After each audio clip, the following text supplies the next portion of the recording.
Meus queridos alunos e alunas, sejam bem-vindos a mais uma de nossas videoaulas. Eu, claro, sou o professor Ícaro Castro e hoje falaremos sobre as organelas das células eucariontes.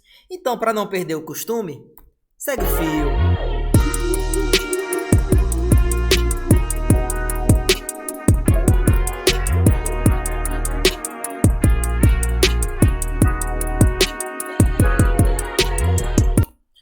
Meu querido aluno, minha querida aluna, você que vem assistindo várias aulas com o professor Ícaro, deve ter em mente que nós temos dois tipos de célula quanto à sua organização.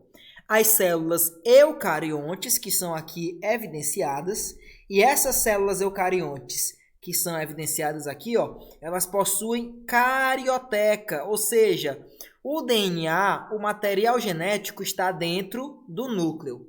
E células procariontes, que não estão aqui evidenciadas, o material genético ele fica disperso.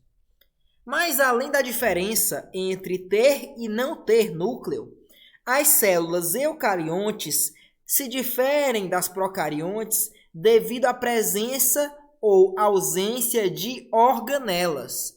Então, o que são organelas? São estruturas que aparecem principalmente em células eucariontes com funções específicas na célula. É como se a célula inteira fosse uma fábrica e cada parte da célula tem uma função. É a mesma coisa com as organelas. Uma organela tem função de gerar energia, a outra tem de produzir proteína, a outra parte produzir lipídios. Então, é como se fosse uma compartimentalização do trabalho. Então, quais são as partes semelhantes a todas as células eucariontes? Toda célula eucarionte ela vai ter o núcleo, como observam aqui, Isso aqui é uma célula de planta, vegetal, e aqui um animal, e as duas têm o núcleo bem definido. Toda célula eucarionte vai ter o quê? Citoplasma, que é justamente essa parte aquosa que fica entre o núcleo e a membrana plasmática. Então, tudo isso é o citoplasma. E, claro, vai ter também a membrana plasmática que delimita a célula. Acrescentamos que células vegetais, elas também têm parede celular. Animais não possuem esse tipo de componente. Então, as organelas, elas têm diversas funções. E nós vamos começar pela organela mais próxima ao núcleo. Então, qual organela mais próxima ao núcleo? Lembrem, é o retículo endoplasmático rugoso. Nós temos dois tipos de retículo, o endoplasmático liso e o endoplasmático rugoso. Vejam aqui os dois, Então, aqui nós vemos, o rugoso mais próximo ao núcleo, veja, e logo depois dele nós vemos o liso. Então, por que ele é rugoso? Porque veja que ele tem alguns pontinhos, que eu vou já esclarecer para vocês o que é esse pontinho. E o liso, ele não possui esses pontinhos. Então, veja aqui mais uma vez, aqui tem os pontinhos e aqui não tem os pontinhos. Então, o que seriam esses pontinhos? Esses pontinhos são os ribossomos. Lembre, ribossomo é uma estrutura que se encontra tanto em célula eucarionte quanto procarionte. Alguns dizem que o ribossomo é uma organela, mas muitos autores discordam, e eu também discordo disso, porque ele não é membranoso. Por não possuir membranas, não se classificaria como uma organela.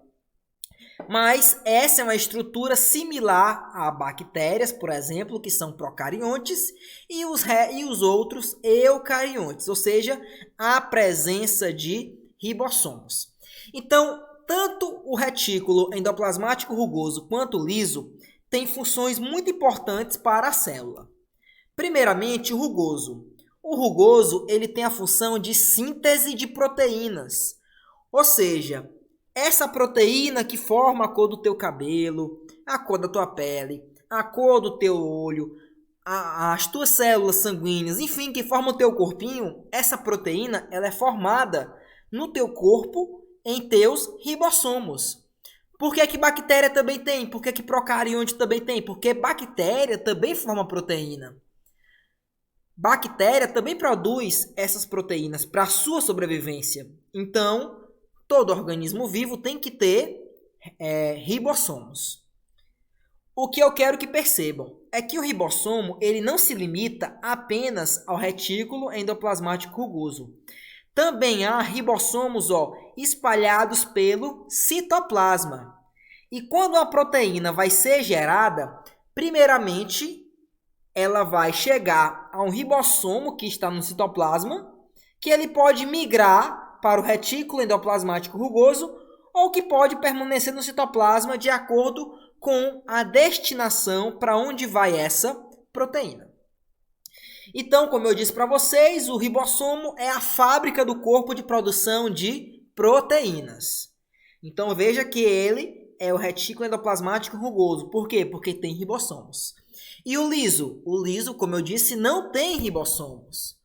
Mas ele também produz algumas estruturas como ácidos graxos, fosfolipídios e esteroides, uma vez que ele é o local de produção de lipídio do organismo.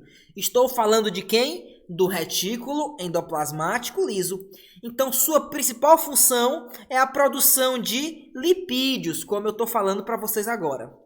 Ele é muito encontrado em grande quantidade em células do fígado, nos hepatócitos, porque, lembra, o fígado é o órgão econômico. Ele torna substâncias mais tóxicas em substâncias menos tóxicas.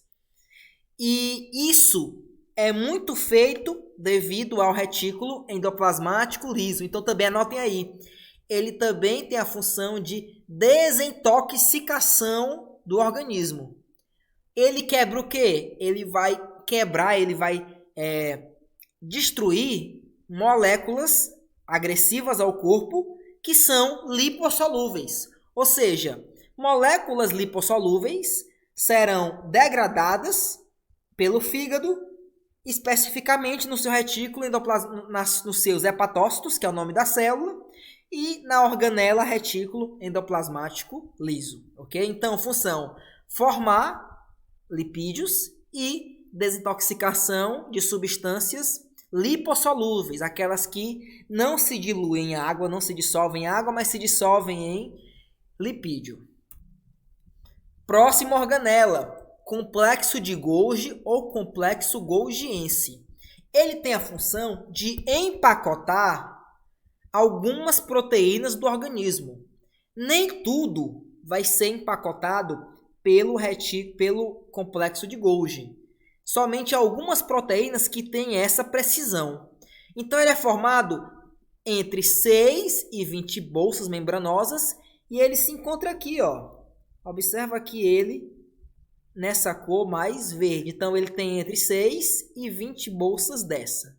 E veja que aqui, ó, nós temos proteínas em azul nessa parte aqui que estão sendo empacotadas. Observem aqui o empacotamento dessas proteínas. Então, ó, a proteína ela vem do retículo endoplasmático rugoso, algumas proteínas, elas entram aqui no Golgi e lá elas recebem um tratamento especial, como por exemplo, a adição de açúcares, bem como o seu empacotamento final para permanecer ou sair da célula. Então, um exemplo bem clássico do uso do Golgi é na formação do acrossomo. Acrossomo nada mais é do que uma estrutura presente nos espermatozoides, veja aqui, ó, que contém enzima digestiva.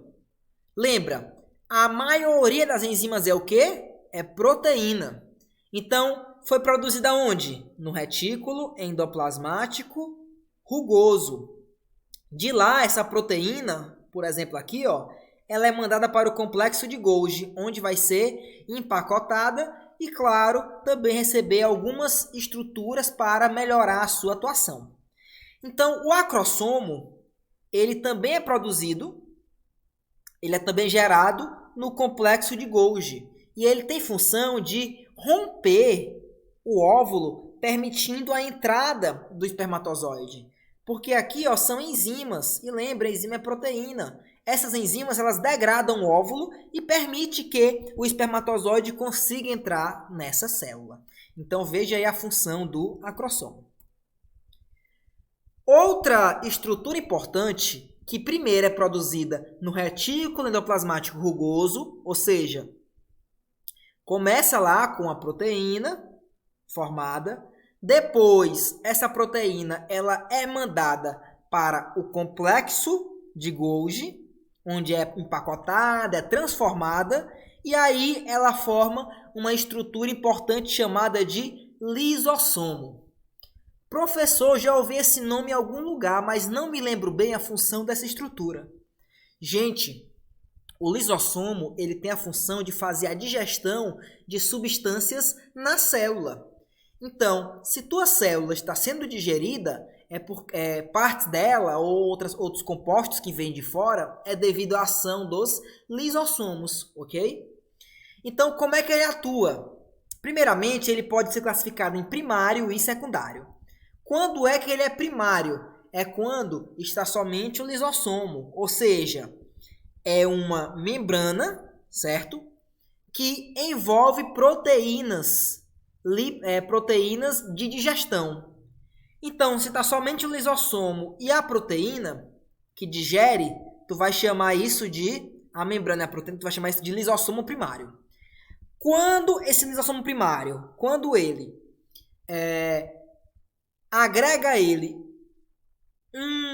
alguma partícula a ser digerida, tu vai chamar agora de lisossomo secundário. Então, essa membrana aqui, sozinho com as proteínas, é o lisossomo primário.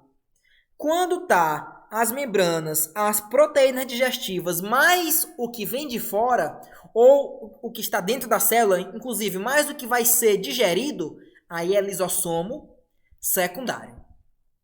Então, o lisossomo ele pode fazer dois processos, o de autofagia e o de heterofagia. O que é autofagia? Auto, a si mesmo.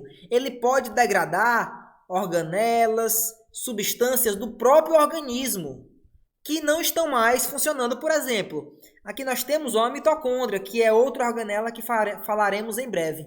Essa não está mais cumprindo a sua função como deveria. Então, o lisossomo primário, porque aqui está só as proteínas e a membrana, vai se juntar com essa organela, formando então um lisossomo secundário. Mas nesse caso tu vai chamar de vacúolo autofágico. Por que auto? Porque ele está digerindo a própria célula. Agora, se vem de fora o que será digerido, como aqui, observa aqui, ele vai formar um vacúolo digestivo chamado de lisossomo,